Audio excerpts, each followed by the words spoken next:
I now have the privilege of introducing Toomas Hendrik Ilves, former President of Estonia. He served as Vice President of the Foreign Affairs Committee of the European Parliament from 2004 to 2006 and as Foreign Minister of Estonia from 1996 to 2002, where he led Estonia's EU and NATO accession process. From 1993 to 96, he also served as Estonia's first post-independence ambassador to Washington.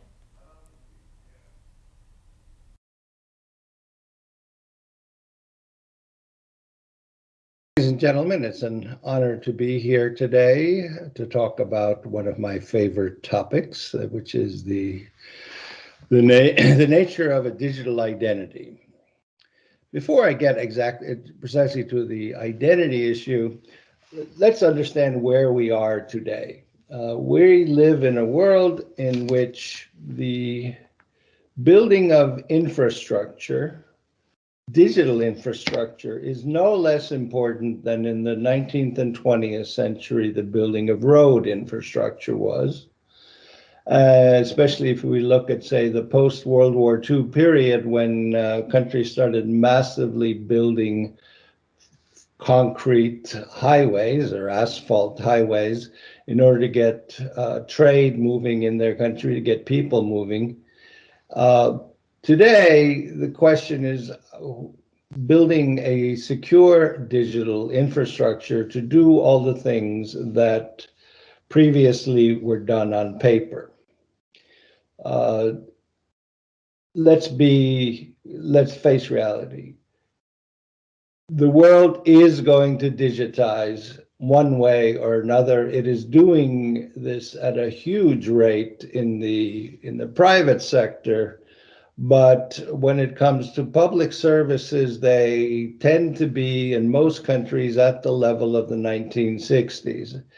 For me, the eye-opener was living in the middle of Silicon Valley. I was at Stanford University, and in a 12-kilometer radius, I had the headquarters of Tesla, Apple, Google, Facebook, YouTube, Palantir. Yet at the same time, if I wanted to register my child for school, I had to drive to a school headquarters, take along my electricity bill to prove I lived there, and my passport, and a civil servant spent 20 minutes copying out the data from the electricity bill and my passport, all for the lack of a digital identity. So everyone's governments, public services, not to mention the private sector, will have to leap ahead, and countries are doing this at different rates. And most curiously, the US actually is very slow on this, having where national identities are an anathema. But you get to the point where in my country, for example, there are only 3 services or 3 interactions that you cannot do online, and that is getting married, getting divorced, and selling property. So why do you need a digital identity? Well, it's summed up in the following problem, which is on this cartoon, which I would ask you to show right now.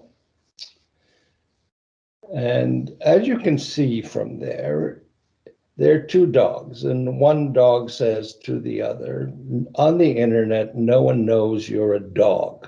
That is the problem of getting anything done on the internet. And all of bureaucracy, since it was first invented, be it in Egypt or Mesopotamia or China or wherever, has always been based on A, paper, and B, knowing who you are.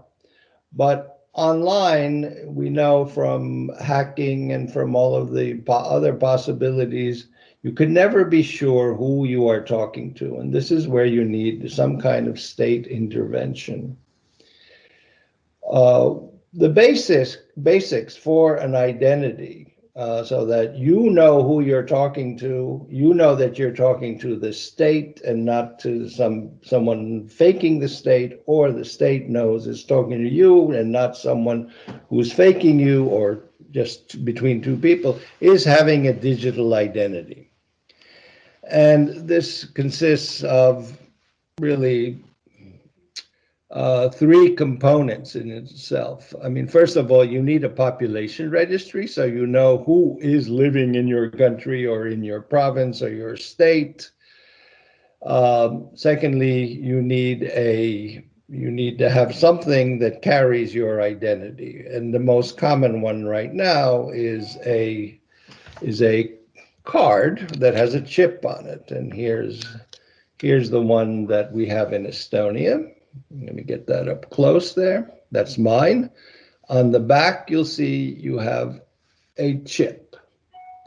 The chip is important in order to enable something called two-factor authentication, which is the only way you can really identify someone at this point, at least on a broad scale. There are other schemes, but at least the chip right now is what you need. And that is allows you to do two-factor authentication, which shows that independently two different things show you are you, and they have to match. So what it really consists of, two-factor authentication always consists of something you have. That thing you have is this chip here, and something that you know, which usually is a code, and where you have more modern credit cards, you use that all the time. In the credit card, there's a chip, and you have to put in a code. Well, it all actually started with digital identities used by countries like mine. The credit card chip plus number says to the bank, "You are you." But in the case of anything where you need to have an identity, you have a state-supplied identity. And then the third component to this is a authentication authority that your device communicates with. The way it works basically is your device, be it a computer or, in fact, since a SIM card is what is just a chip and it's in here, you can do all these things on your phone rather than with a computer. But once you get a match between your number and your SIM card or your ID card chip in your device, then it must travel with end-to-end encryption to make sure no one gets in between to some place that certifies who you are, that you are indeed you, and then you can proceed from there to any place you want to go to, be it your excuse me, that was my timer, be it your medical records, be it your property records, or to fill out your taxes. I mean, all the things you can do once you have an identity. You cannot do these things without a secure identity. And this is where the United States, for example, is an abysmal failure, even though Silicon Valley, where I live, produced the most amazing devices, yet nonetheless, the most basic things that I have come to take for granted here in my country for 20 years, I cannot do in the US. It's struck me always as very bizarre. And once you have a digital identity, you can proceed by all kinds of different means to, in fact, digitize your government. I mean, the system we have developed in Estonia, which is a open source, non-proprietary architecture software called X-Road, which you can look up on YouTube. And if you want to see how it works, it's just a short 3.5-minute video. If you Google X-Road long version or in Estonia, you can see how it works. But that's one architectural solution. There are other architectural solutions on how to connect things, so I'm not really pushing that, but I will certainly say that without an identity, you will not have any kind of secure architecture. To as a side note, a kind of funny story, but shows how backward the US is on this, even though they recognize how important it is to have one. The staffers of the US Congress all have IDs. I mean, this is the normal ID card like mine, and they have what looks like a chip on it. It's not a chip, it's taped on. It's a decal, or it's stuck on. So it looks like a chip. So they look very hip and trendy and very secure, but they do not have secure communication because they do not have a real chip on their ID card, which shows you where things are in that country, frankly. But in any case, once you have an identity, which takes a lot of work. I mean, you have Aadhaar in India, and that is, India is one of the countries that actually has proceeded along this line. Here in Europe, the ADAS directive of the European Union, or the European Commission, of 2017 actually mandates all countries in the EU to issue digital identities, but on a voluntary basis. And this is where I'll make the last point of my talk. Digital identities must be mandatory, and that has to do with just economics. If you allow just the issuing of digital identities, you will not get digitization of society. Why? Well, basically, we find that if you simply make it optional, 15 to 20% of the population will think it's cool and will get a digital identity. But if 15% of the population has an ID, then all your public services and your private services will look at this and say, well, 85% of the population does not have an ID, so why should I invest? Why should I try to develop digital services if it only appeals to such a small part of the population? I still have to provide all the paper-based services, regardless of the fact that we have IDs.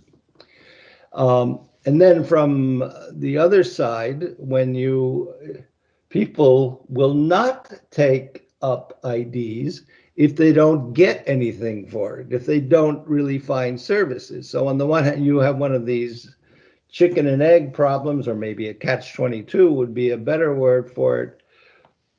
Government services do not digitize because there are not enough people. The people who do have it don't get good services, so there's no incentive to get a digital identity, and you're stuck there. And basically, your services don't develop, and your ID is not used by more people. So that is the crucial step that governments across the world are often too afraid to take, because it requires political will to say, look, everyone needs to have a digital identity.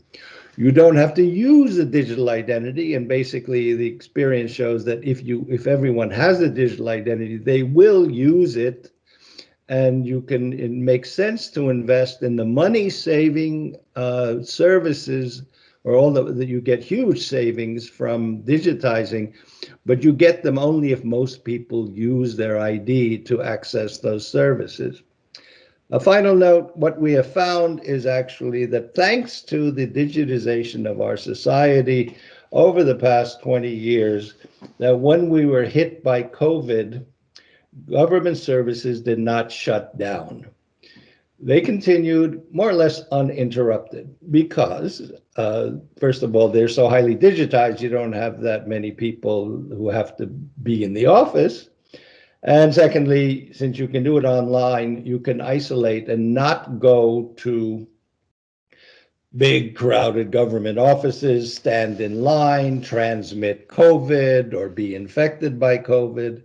As opposed to the United States, where in the beginning of June, there were already 3.5 million passport applications or renewal applications at the State Department, which had not been filled. And since then, they've given up filling them unless you have a you have an immediate family emergency. So if you fly off to a funeral or something, but it basically, the passport services in the US simply shut down. Whereas in Estonia, if I have to renew my passport, I get online and I with my ID and I renew it. Or if I know that my ID is going to run out, which it does every 5 years, I go on before and I log on. I say, I need a new ID, and you will then get your new ID. Those are so especially in times of COVID, uh, having a digital identity in your country also will save lives. So good luck. I hope that everyone understood what I was talking about. And remember, on the internet, no one knows you're a dog. Thank you very much.